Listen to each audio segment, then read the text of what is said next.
The Galactic Council sent their deadliest assassins to eliminate one unarmed woman. They expected a quick execution. What they got was a lesson in fear, patience, and the sharp edge of a kitchen knife. This is how Baba Yaga turned their hunt into her classroom, and why the Empire's laughter turned to whispers of dread. The Council viewed the single human woman through their tactical displays and quietly laughed. To them, this was not a threat assessment. It was a final administrative step before closing a file they had already marked as resolved. Their analysts had compiled reports thick with sensor readings and psychological profiles, all pointing to the same conclusion: a delusion to be erased. They saw a being without powered armor, without energy weapons, without even basic cybernetic enhancement. Their field operatives confirmed she carried only a simple kitchen knife, the kind used to slice bread or fruit on 100 backward human colonies. This was not just a soft target. It was an insult to their operational protocols. Their arrogance stemmed from centuries of uncontested technological dominance. They believed their photon blades could cut through any material. Their psychic dampeners could shatter any will. Their cloaking systems could hide them from any primitive sensory apparatus. They operated on the fundamental assumption that fear was a tool only they knew how to wield effectively, a scalpel to dissect enemy morale.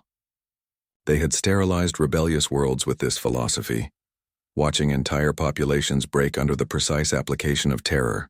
A single woman, by their calculus, represented less than a minimal threat. The order to eliminate her was not classified as a military operation. It was filed under planetary cleanup, a routine sanitation measure.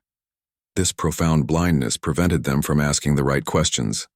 They never considered why a myth would persist across so many human colonies. They dismissed the stories as cultural artifacts, fables parents told to frighten children into obedience. They did not entertain the possibility that the stories were, in fact, survival manuals. Their intelligence completely missed the core reality. They were not hunting a person. They were hunting a principle, a belief, and beliefs are notoriously hard to kill with plasma fire. They dispatched 3 assassins, not a battalion, not a strike team. 3 specialists selected for speed and finality. The briefing was a formality. They expected to retrieve a body for confirmation, perhaps a tissue sample for their archives. The concept that they might receive a lesson had a probability rating of 0. It was an outcome their systems were not programmed to calculate. Their first critical miscalculation was assuming the myth was fiction. Their second, more fatal error was sending hunters who had spent their entire careers targeting compliant, terrified victims. They had never once encountered prey that not only fought back, but had been patiently waiting for them to arrive. Rain fell on the damp streets of Varniz 7, a soft hiss against the glow of neon signs. Inside a small cafe, the woman sat by the window. Steam rose from a cup of tea at her elbow. A single slice of blueberry pie, half-eaten, rested on a ceramic plate. The scene was one of mundane calm, a quiet ritual observed on countless worlds. She hummed under her breath, a low and unfamiliar melody from a place the Empire's cartographers had long since erased. Her hands were steady. Her posture held no tension, no readiness for conflict. To any observer, she was simply a woman taking a quiet moment to herself, utterly at home in the simple act of being still. The first hunter slid into the cafe like a shadow given form, a mantid stalker. Its body was a study in lethal geometry, chitinous plates overlapping with razor precision, limbs ending in monomolecular edge blades. Its optical sensor scanned the room, registering the lack of threat, the absence of defensive systems. It saw a human female of unremarkable physiology, unarmed save for the small utensil beside her plate. The attack was not a test. It was the execution of a foregone conclusion. It moved, a streak of darkness and polished metal, blades extended to sever spinal cord and major arteries in one economical motion. It never landed. Her response was not a block. It was a redirection. She didn't stand. She turned her wrist. The ordinary kitchen knife held loosely in her hand met the descending arm not with force but with perfect angle and timing. There was a clean, sharp sound, like a branch snapping in cold weather. The stalker's primary blade limb, a weapon that had sheared through starship hull alloy, parted from its body and clattered to the floor. The creature froze, its system struggling to process the sensory feedback, not of victory but of catastrophic failure. The woman did not rise from her seat. She looked at the maimed assassin, then at her pie. A faint, almost imperceptible smile touched her lips. It wasn't a smile of triumph or cruelty. It was the smile of a teacher whose simplest point has just been proven. The myth the Council's analysts had dismissed as primitive folklore was standing right in front of them, holding a piece of cutlery. And it was real. The stalker's reputation, built on 100 silent kills, was halved as cleanly as its arm. It withdrew, not in a tactical retreat but in a state of systemic shock, leaving a trail of vital fluids on the clean cafe floor. The first lesson had been delivered. The curriculum was just beginning. The knife was not a relic. It carried no historical significance, bore no maker's mark from a legendary smith. It was a standard kitchen tool, the kind found in food preparation units across 100 human colonies. Its handle was worn smooth from use, its blade honed to a sharpness that spoke of daily maintenance rather than ceremonial care. To the Council's tactical analysts reviewing the post-engagement footage, it was a primitive joke. A curiosity. They saw an object designed for slicing vegetables and deboning meat, and could not compute its presence on a modern battlefield. Their systems classified it as a low-yield melee instrument, rating its threat potential somewhere below a charged energy baton. This classification was their third critical error. They understood technology. They understood power cells that needed recharging, plasma emitters that required calibration, stealth systems that could be detected by the right frequency scanner.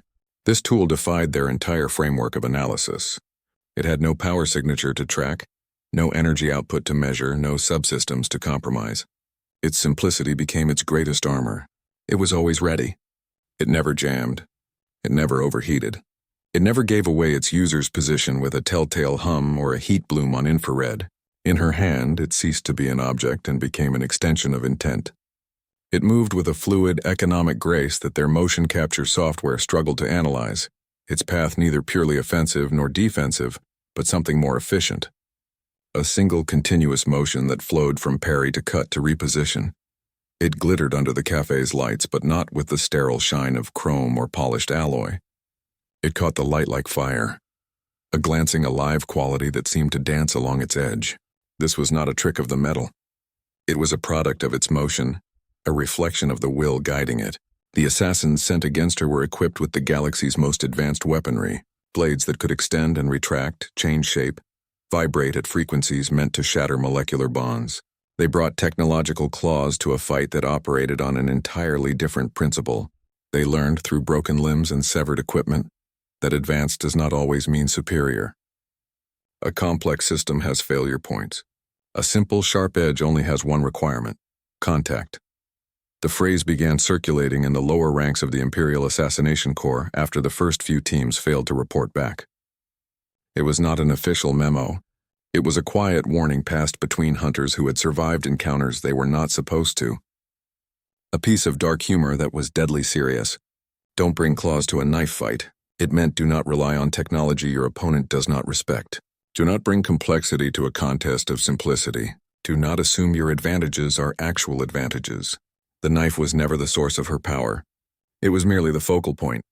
It was the physical representation of a philosophy they could not counter, because they refused to believe in it. They were looking at a tool and seeing a limit. She was holding the same tool and seeing a universe of possibility. The second hunter did not approach through the door. It manifested from the negative space between light and shadow in the corner of the cafe. A cephalate shade. Its form was insubstantial, a coalescence of psionic energy designed to bypass physical defenses entirely. Its weapon was not a blade but an invasive pressure, a direct assault on the target's consciousness. The Imperial manuals classified its function as will-crushing. The protocol was simple, brutal, and consistently effective. It would locate the core of a mind, identify the primal fear centers, and exert pressure until the subject's psychological structure shattered into gibbering panic or catatonic silence. It expected to find the standard human neural architecture, a fragile network of synapses easily overwhelmed by a directed telepathic strike. It exerted its force, a silent wave of psionic energy meant to flatten mental resistance. The feedback it received was not what its protocols anticipated. It did not encounter the chaotic storm of neurotransmitters signaling terror. It did not register the spike of adrenaline or the frantic firing of the amygdala. Instead, its sensors returned a reading of profound, unnerving stillness. It was like trying to crush a mountain with bare hands. The mind it touched was a wall of calm resolve, polished smooth by a lifetime of discipline, offering no purchase for its invasive techniques. The expected mental scream was absent. There was only a deep, resonant silence. The woman did not flinch. She did not cry out. She did not drop her teacup. She simply took another slow, deliberate sip. The steam from the cup rose in a thin, unwavering line. Her eyes, which should have been wide with incomprehensible dread, held only a mild, almost bored acknowledgement. The shade recalibrated, increasing its output to maximum levels, a force that had liquefied the sanity of seasoned military commanders. The effort was immense, a drain on its own energy reserves. Still, the feedback was silence, a void, a perfect, unassailable calm. Then she spoke. Her voice was not strained. It was conversational, dry, and carried a thread of dark humor that the shade's analytical subroutines could not process. Humor was not a recognized defense mechanism in any imperial psychological warfare database. It was an anomaly, an error in the data stream. "That's quite a parlor trick," she said, her tone level. "You must get a headache." She gestured with her free hand toward the half-eaten slice of pie on the table. The gesture was so mundane, so utterly out of place in a psionic duel, that it created a catastrophic feedback loop in the shade's targeting systems. "Would you like some? It's a bit sweet for my taste, but the crust is excellent." The offer was not a taunt. It was a statement of fact. It was the final piece of data that broke the shade's operational logic. Its systems, designed to process fear, aggression, and submission, had no framework for polite offers of baked goods in the middle of a lethal psychic assault. The cognitive dissonance was absolute. The relentless pressure it was exerting rebounded, not as a physical force but as a systems failure. Its concentration shattered. Its form flickered, destabilized by the sheer impossibility of the response. It had not been injured. It had been invalidated. It fled. It did not retreat to a tactical position. It simply broke contact and dissolved back into the shadows, its mission a complete failure. It ran not from a wound, but from the terrifying, illogical normality of its target. It had come to break a mind and found one that was already unbreakable. More assassins arrived, cloaked in black light weave that bent photons around their forms.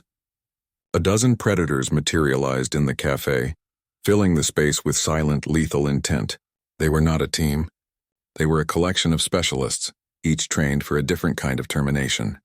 They had been briefed on the failure of the first two operatives and classified it as an anomaly, a statistical outlier. Their orders remained the same: locate the target, confirm termination, and sanitize the location. They came for an execution, a clinical procedure to correct a small but irritating error in Imperial records. They became students in a deadly curriculum. She moved between them, a conductor leading a fatal symphony.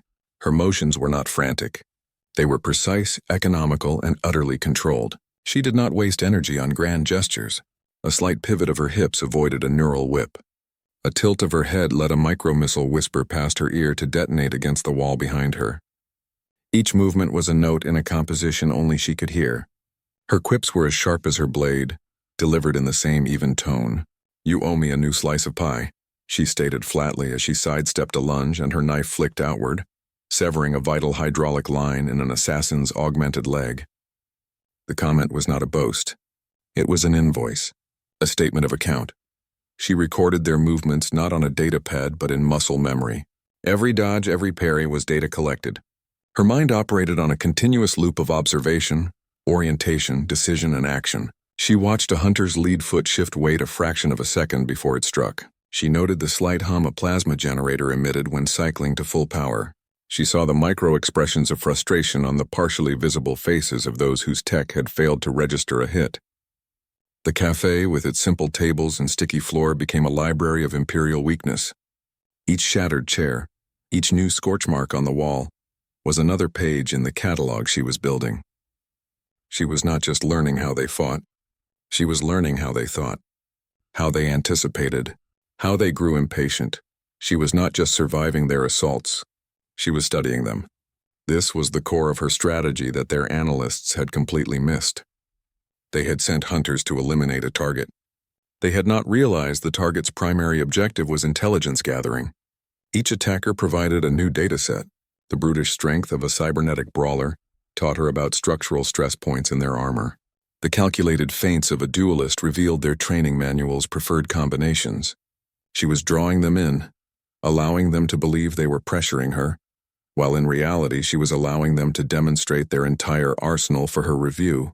The fight was a live fire exercise, and she was the only participant who understood it was a test. The assassins were the examination, and she was grading their performance in real time, finding every one of them wanting. In their chamber, the laughter was gone. The air was thick with the silence of recalculated odds. The tactical displays showed the same data streams, the same casualty reports, but the commanders no longer saw statistics. They saw a pattern of failure so consistent it could no longer be dismissed as an anomaly. The council finally saw the predator they had forgotten to fear. Not a monster from the dark, but a patient, calculating force they had systematically underestimated from the very beginning. The woman on Varnese 7 had never been the simple variable in their equation. She was the constant that broke their entire formula. It was not humanity's strength or numbers they should have feared. They had prepared for that kind of war for centuries. Their fleets were designed to counter brute force, their planetary defenses calibrated to withstand overwhelming invasion. The threat they faced was something their weapons could not target. It was their patience, a quiet, deep-rooted resolve that operated on a time frame they considered irrelevant. It was their humor used as a mask, a psychological shield that deflected their attempts at instilling terror and turned their own aggression into a source of tactical data. The calm offer of pie during a psychic assault was not insanity. It was a devastatingly effective countermeasure they had no protocol to counter. Their knives used as a distraction. This was the core of their strategic blindness. They had focused all their analytical power, all their military resources on the shiny object, the simple kitchen tool that defied their technology. While they obsessed over its metallurgy and its wielder's technique, they missed the larger silent mobilization happening in the shadows of their own empire. The knife was the magician's right hand, drawing their gaze while the left hand assembled the real trick. They had been baited by their own arrogance, their unshakable belief that a primitive weapon indicated a primitive mind. Their contempt for the simple blade was the hook she had set, and they had swallowed it whole. They had focused on the single figure and missed the rising tide. They saw a lone woman and dismissed the species behind her. They failed to understand that her solitary fight was not an act of isolation, but a signal. Every assassin she humiliated, every team she dismantled was a beacon of possibility flashed to every suppressed world under their control. She was the proof that their invincibility was a carefully maintained fiction.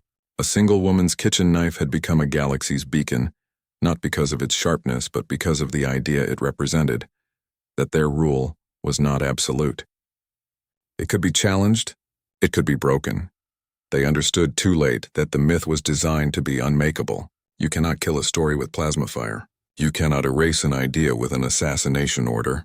The more they fought her, the more they poured their resources into trying to prove the myth was false, the more powerful the story became. Each defeated hunter was another chapter. Each tactical failure was another verse. They had tried to delete a file, and had instead corrupted their own operating system. The name Baba Yaga was no longer a target designation. It was a forecast of their own deconstruction, a blueprint for resistance written in the blood of their best operatives. They had not been hunting a person. They had been attacking a story.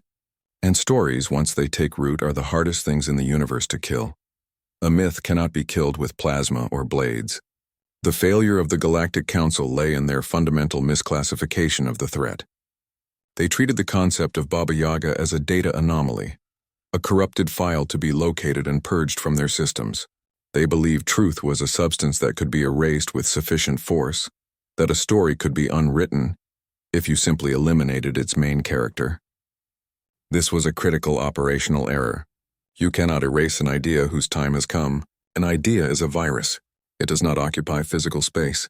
It replicates in the space between minds carried on whispers and hope. The Empire was fighting a ghost with a hammer, and every swing only made the ghost more real. The more they fought her, the stronger the story became. Every assassin defeated was not a subtraction from her legend.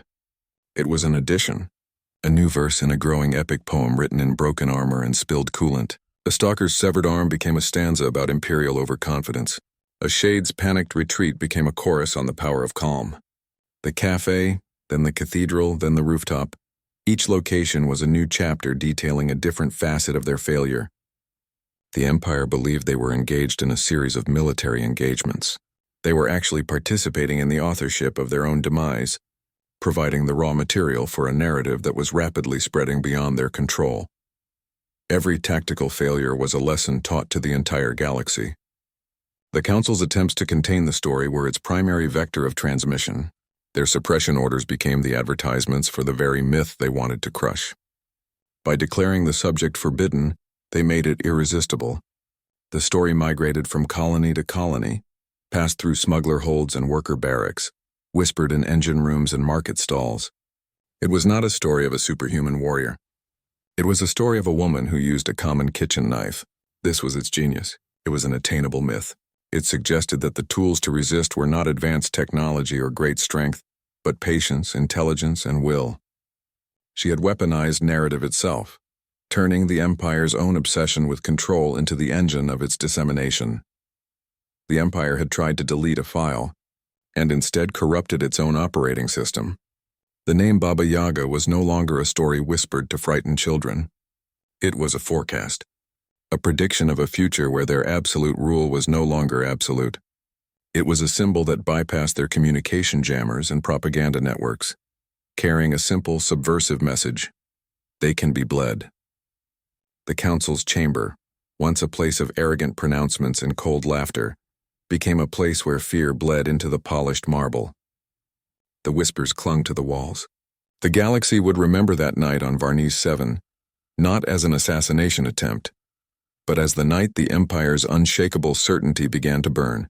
The fire was small at first, just a single spark from a knife's edge on a rainy world, but it found purchase in the tinder of their own arrogance, and it would not be put out. The cafe was quiet again. The air hung thick with the ozone tang of discharged energy cells and the coppery scent of spilled fluids. Broken furniture and discarded weapon components littered the floor.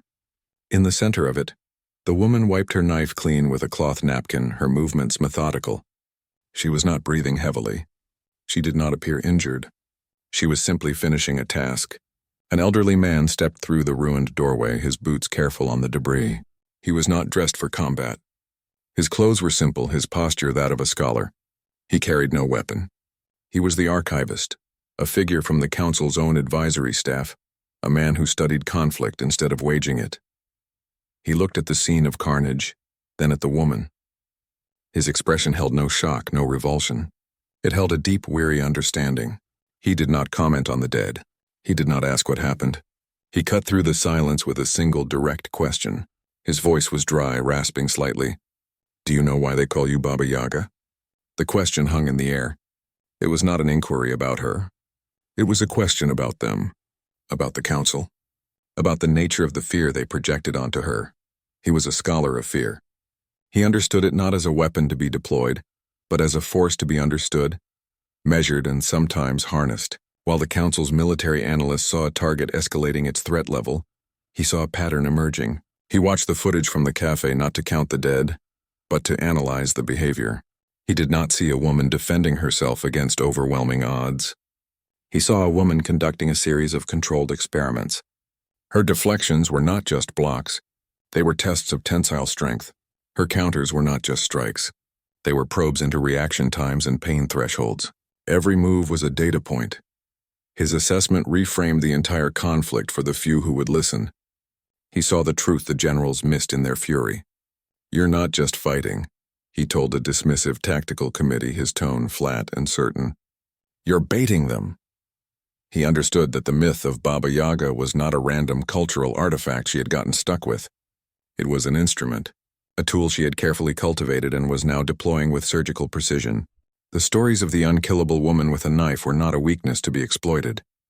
They were a lure. She was using their own arrogance, their own certainty of victory, to draw them into a scenario of her own design. The Council was hunting a ghost, a story they thought they could erase with sufficient firepower. They were pouring their resources, their best operatives, their entire intelligence apparatus into chasing a shadow. Meanwhile, she was not running.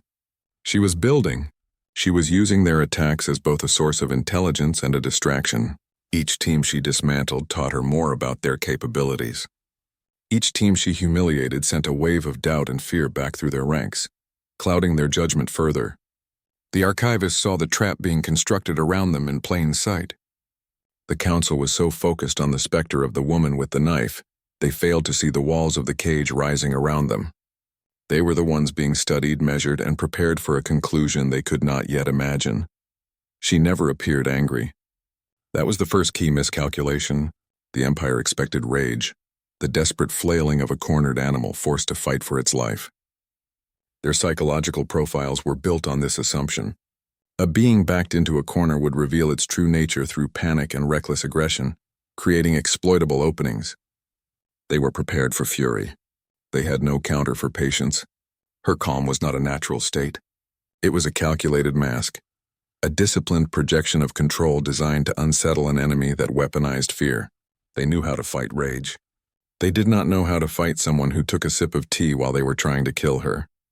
This quality, patience, was one they had systematically eradicated in their own ranks through generations of instant, overwhelming technological dominance. They had forgotten it could be a weapon. Each hunter she allowed to escape served a dual purpose. The limping stalker, the shattered shade, the others who fled with their confidence in ruins. They were not simply survivors. They were messengers. Their return to Imperial Command was not a debriefing. It was a delivery of terror. They carried back not just reports of failure, but the palpable aura of their own defeat. This infected the command structure, creating doubt where there had been absolute certainty. It was a form of psychological warfare, designed to erode morale from the inside. The Council's leadership began to question their own strategies, their own intelligence, the very capabilities of their elite forces. The whispers started in the secure briefing rooms and spread outward. Conversely, those she captured did not return at all. They were taken apart with a cold analytical precision. This was not torture for information. It was dissection for data. She studied their gear, mapping power conduits and structural weaknesses. She analyzed their cybernetic linkages, finding the gaps in synchronization between man and machine. She noted their tactical responses under stress, their predictable patterns of attack and retreat. Each captured asset was a comprehensive intelligence package, a living textbook on Imperial assassination doctrine. She was not just learning how to fight them, she was learning how they thought. She was quantifying their arrogance, measuring the precise depth of their blind spots. The myth of Baba Yaga grew, but not through boasts or propaganda broadcasts from hidden bases. It grew through their repeated, documented failures. Every assassin who failed to report in, every team that was wiped out added another verse to the legend. She was the test, a living examination of Imperial might, and they were failing spectacularly. Their pride would not allow them to withdraw. It only compelled them to send more resources, better equipment, higher-rated specialists. Each new wave was more predictable than the last, their tactics becoming stale as they desperately tried to counter a threat they could not comprehend. The hunter had effectively become the bait.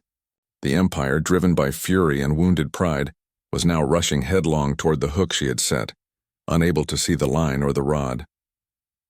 The archivist sat in a quiet room, the glow of multiple displays washing over his face. He reviewed the footage from the cafe, the cathedral, the rainy streets. He read the after-action reports, the psych evaluations of the surviving operatives, the mounting panic in the command communiques. While the military command saw a tactical problem to be solved with more force, he saw a pattern emerging from the data chaos. He was not looking for a weakness in her defense. He was looking for the true objective behind her actions. The Council was obsessed with the knife, the blade that had humiliated their best. They pored over slow-motion replays of its arc, analyzing its metallurgy, its angle of attack, its speed. They believed it was the core of the threat, the primitive weapon that defied their technology. They were looking at the wrong thing. He saw what everyone else had overlooked in their laser focus on the blade. He leaned back from his console, the truth clicking into place with the calm certainty of a final lock engaging. His voice was dry, almost a whisper in the dim room, but it carried the weight of absolutes. The knife was never the weapon, he said to the empty air, a statement of fact for the records he knew would be reviewed too late. It was the distraction. It was the bright, shiny object, the impossible anomaly that held their entire gaze. A single woman defeating armies with a kitchen knife was such a shocking, illogical concept that it consumed all their analytical bandwidth. They had to solve it. They had to prove it was a fluke. They could not look away. While they focused on the woman and her tool, they missed the larger movement happening in the periphery of every frame, in the gaps between the attacks. They were so intent on the magician's right hand, the one holding the glittering coin, that they never saw the left hand setting the stage for the real trick. It was misdirection on a galactic scale. The real weapon was not being wielded in a cafe or a cathedral. It was being assembled in the shadows, in the silent places between stars, far from the spotlight of their attention. Every moment they spent analyzing her parries and thrusts was a moment. They were not looking at their own defensive grids, their fleet deployments, their logistical networks. She was the anomaly that demanded an explanation, and in their pride they were determined to provide one no matter the cost. The trap had always been larger than one woman, one knife, one world. She was the focal point, the brilliant burning lure that drew their entire military intelligence apparatus into a dizzying spiral of overanalysis and reaction. The archivist understood now that the data she thanked them for was not about how to block a photon blade or disrupt a psychic attack. That was trivial. The real data was strategic. It was a comprehensive map of Imperial response times, command decision loops, resource allocation priorities, and the psychological breaking points of their elite. She was not just learning how to fight them. She was learning how to break their entire system. The knife was the question they felt compelled to answer. The defeat of their hunters was the answer she needed to confirm her own strategies. The resolution was not a tactical withdrawal. It was the dawning horror that they had not been containing a threat. They had been feeding it. Panic is a virus with no cure. It started with a whisper in the High Council chambers, a quiet question asked during a strategic briefing. Then it moved to the officers' mess, a low hum of uncertainty under the clatter of trays. Finally, it reached the fleet, passing from ship to ship through secure channels that were suddenly not secure enough. It was not a shout. It was a hesitation, a delay in response time, a request for clarification on orders that had once been unquestionable. The infection was subtle, but its progression was inevitable. Assassins, the galaxy's most feared and coldly efficient operatives, began to quietly refuse contracts. It was not a mutiny. There were no public declarations. It was a series of individual decisions made in the dark, a quiet withdrawal of services. A stalker unit would cite a systems malfunction. A shade would report a sudden debilitating psi-feedback migraine. A cybernetically enhanced hunter would require unexpected recalibration. Their excuses were professionally plausible, but the pattern was undeniable. The entire Corps was experiencing a sudden, widespread outbreak of caution.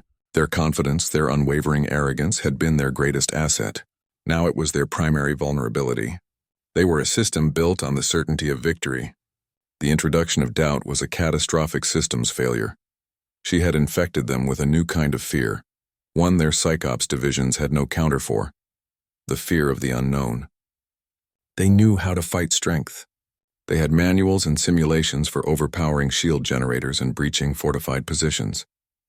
They knew how to fight technology, with jammers and EMP bursts and viral code. They did not know how to fight patience. They could not simulate an enemy who was willing to wait for years to study every move, to turn their own aggression against them.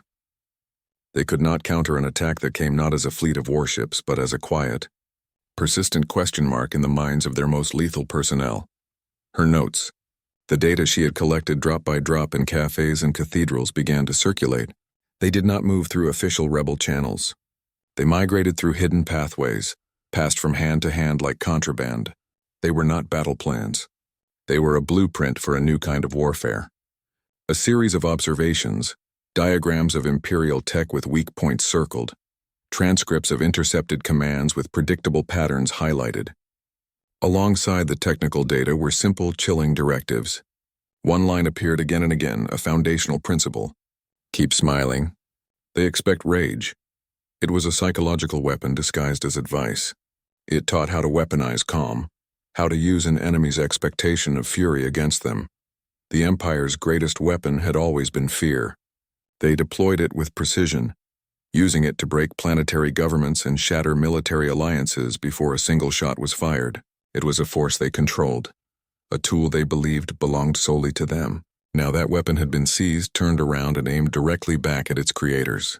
The fear was no longer a tool they wielded. It was an atmosphere they breathed. It was in the hesitation of a trigger finger, the second guess of a junior officer, the quiet refusal of a legendary assassin. Their own weapon was now being used to dismantle them from the inside, and they had no defense against it. The hunter had become the haunted. The council demanded a solution. They sat in their secure chamber, insulated by layers of armor and protocol, and issued a direct order to their remaining advisors. Find a way to kill the myth. They wanted a tactical briefing, a weapon specification, a fleet deployment order. They wanted a definitive end to the problem of Baba Yaga. The archivist stood before them, an old man in a room of polished metal and anxious power. He listened to their demands, their frustration giving their voices a sharp, brittle edge. They were still asking the wrong question. They were still fighting the story instead of understanding its purpose. He did not offer them a plan. He offered them a correction. His voice was flat, devoid of the panic that gripped the room. It cut through their demands with the quiet certainty of a man who has seen the final number on a ledger. "No," he said, the single word landing with the weight of a verdict. "She is not a target to annihilate." He let the silence stretch for a moment, allowing the fundamental error of their approach to settle in the air between them. They were thinking in terms of elimination. He was thinking in terms of consequence. Then he gave them the assessment they had not asked for and did not want to hear. She is the door through which the others will walk.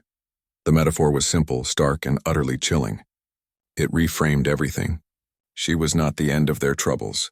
She was the beginning. Her solitary fight was never about her own survival.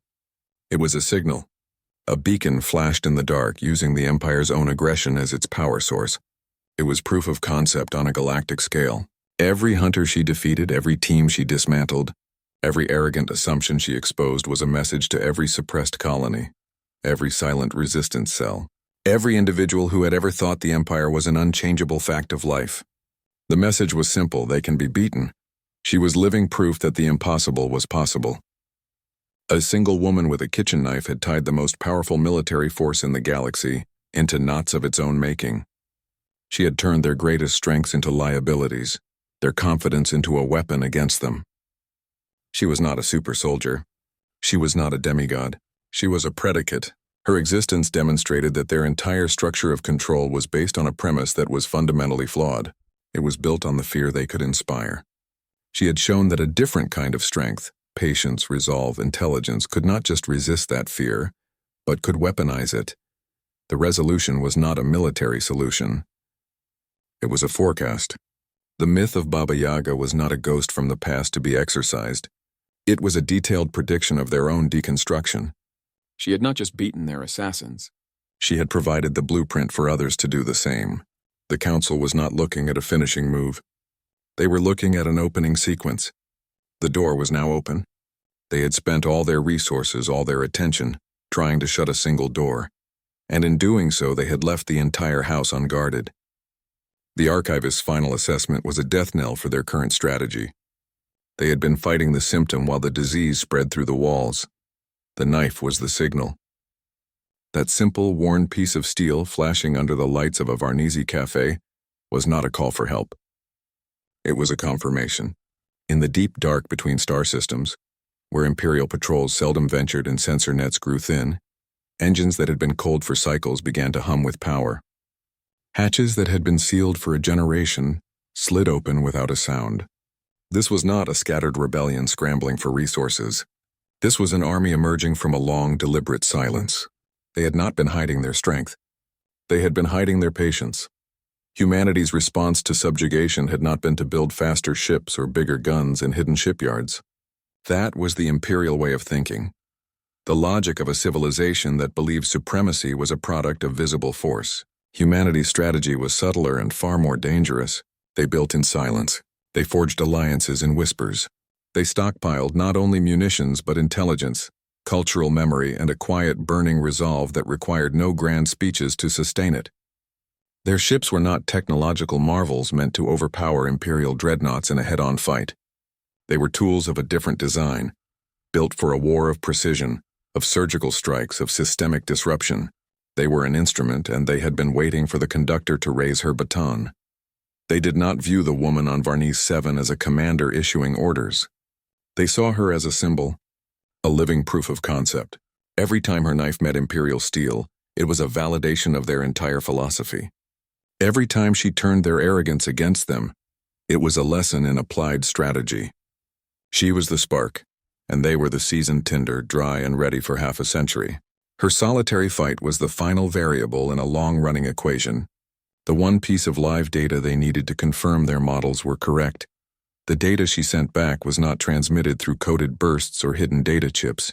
It was encoded in her actions, in the patterns of her victories read and interpreted by observers who knew exactly what to look for. Each disabled assassin was a walking schematic of Imperial tech. Each routed tactical team was a map of command and control protocols under stress.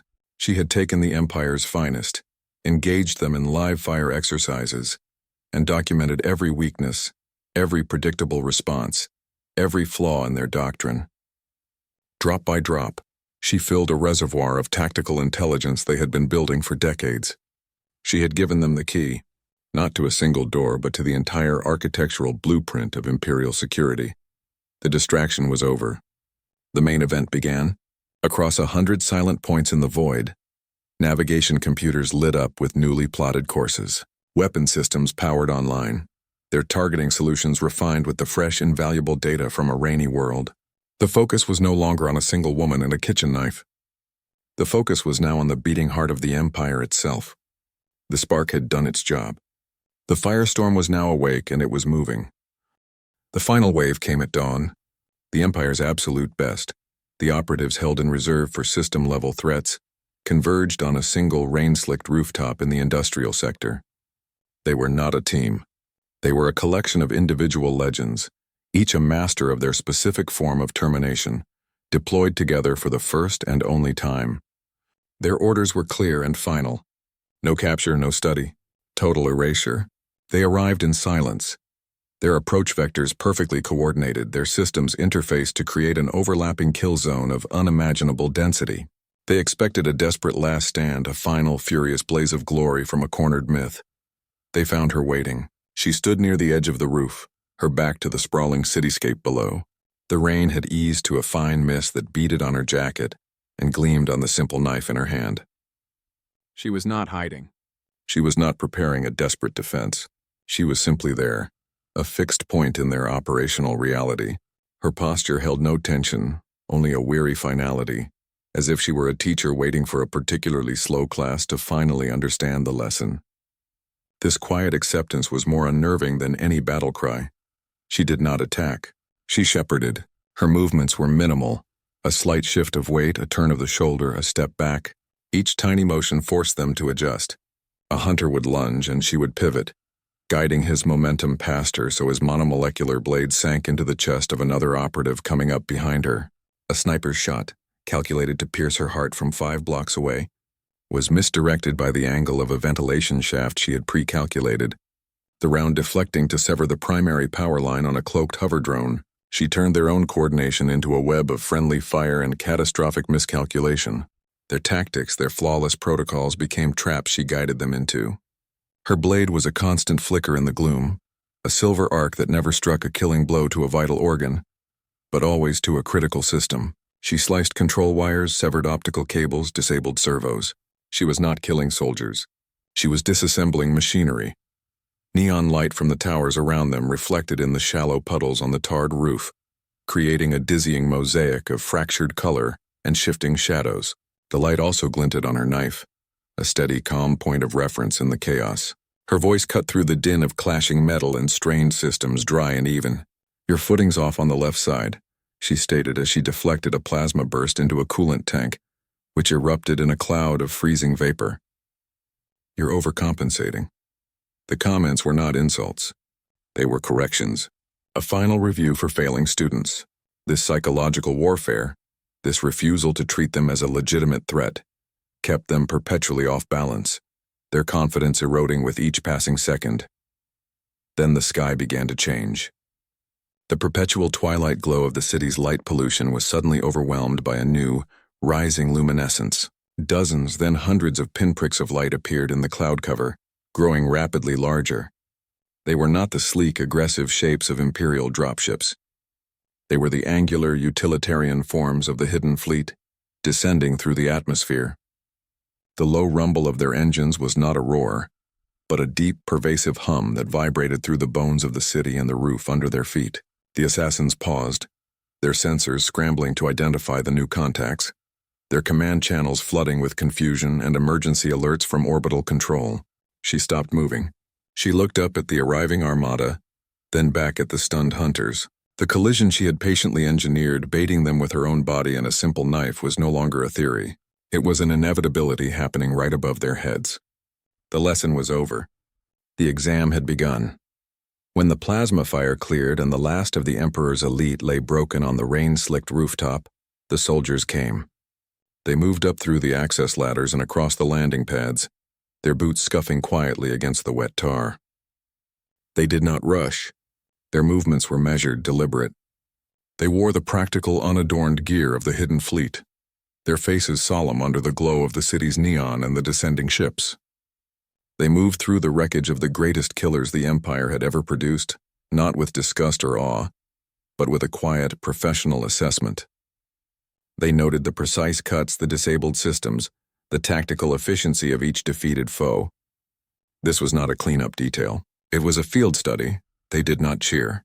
They did not shout her name or raise their weapons in victory. There were no grand speeches, no cries of liberation. The silence that fell over the rooftop was heavier than any celebration could have been. It was a silence filled with respect and a grim understanding of the cost etched into every scarred surface and still form. They formed rough lines at the edge of the central area, their eyes fixed on the woman standing near the precipice. She was wiping her blade clean with a scrap of cloth, her attention on the simple tool in her hand. One by one, they saluted. It was not the crisp, formal salute of a military parade.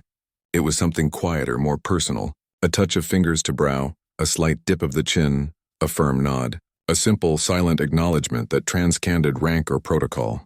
This was not the recognition of a commander who had led them to victory. They were not saluting a hero who had won the war for them. They were saluting the spark, the living proof that their long, silent patience had not been in vain. She had not fought their battles for them. She had done something far more valuable. She had shown them how to win their own war. She had demonstrated that the Empire's invincibility was a carefully maintained lie, and she had provided the methodology to dismantle it.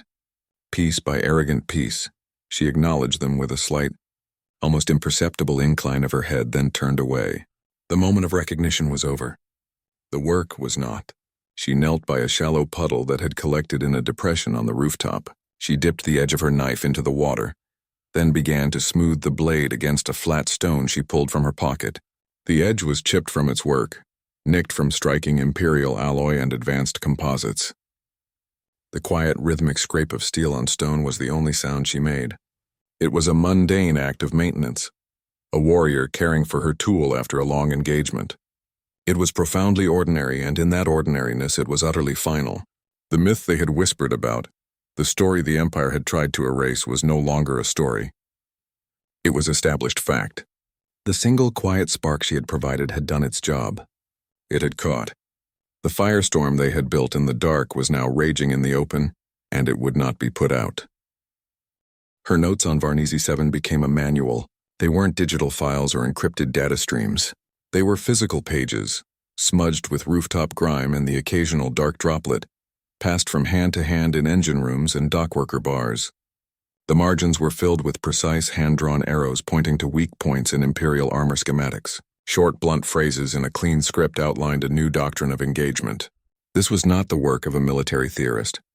It was the field report of a practitioner who had tested every principle under live fire.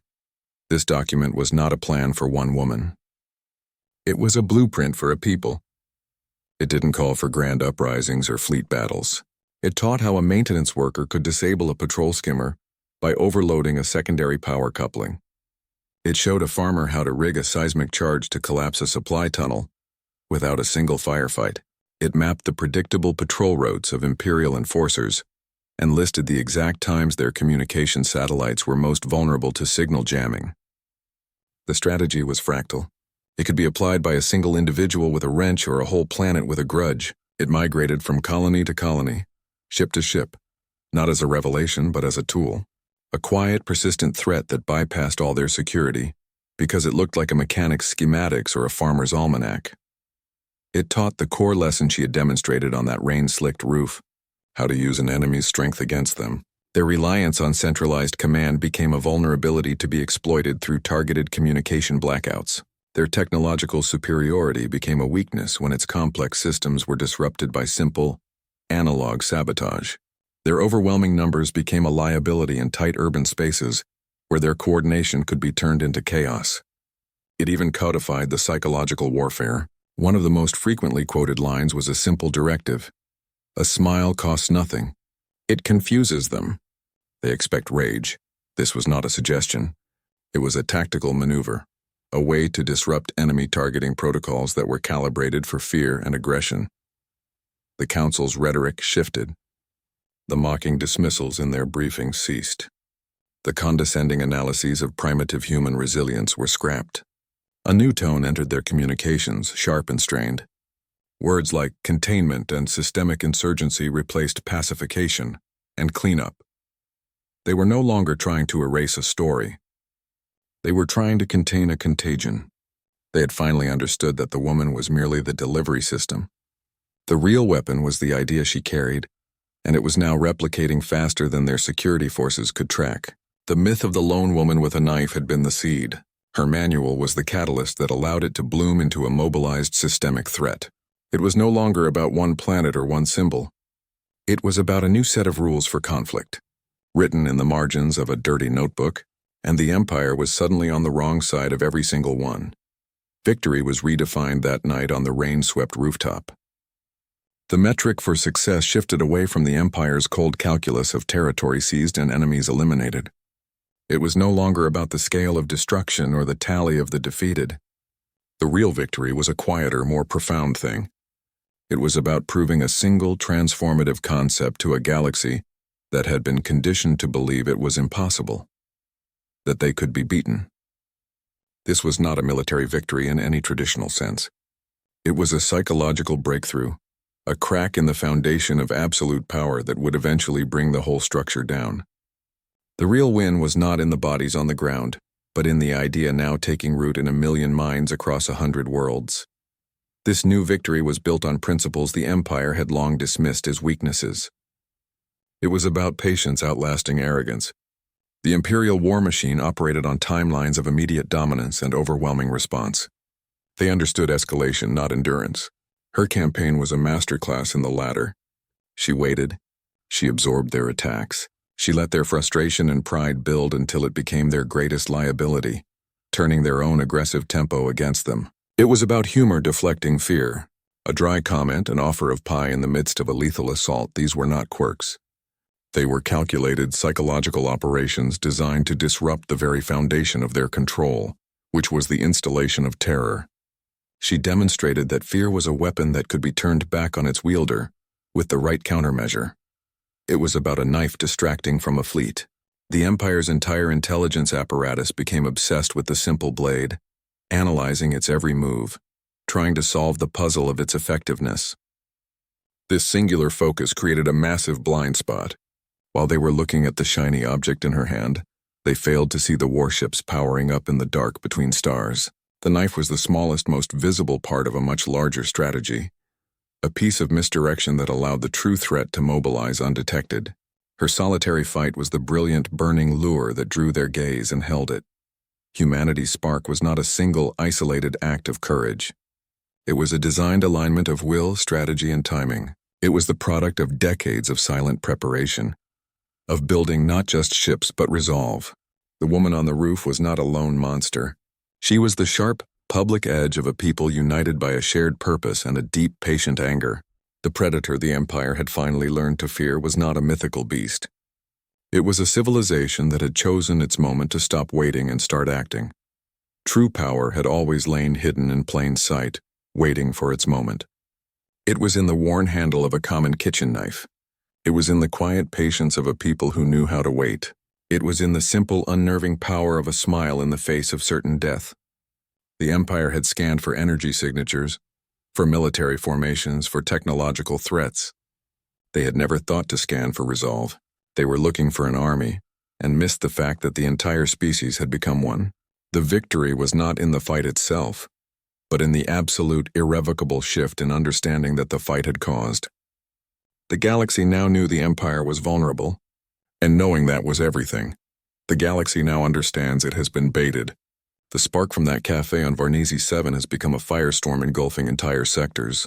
The Empire's laughter died the moment they recognized their own reflection in the blade of a common kitchen knife. Remember this. The greatest threats are rarely the ones you see coming. They are the ones you dismiss as myths. The stories you ignore as primitive fables. The predator you forgot to fear is not the one with the biggest claws. It is the one that sat quietly, watched how you hunt and learned,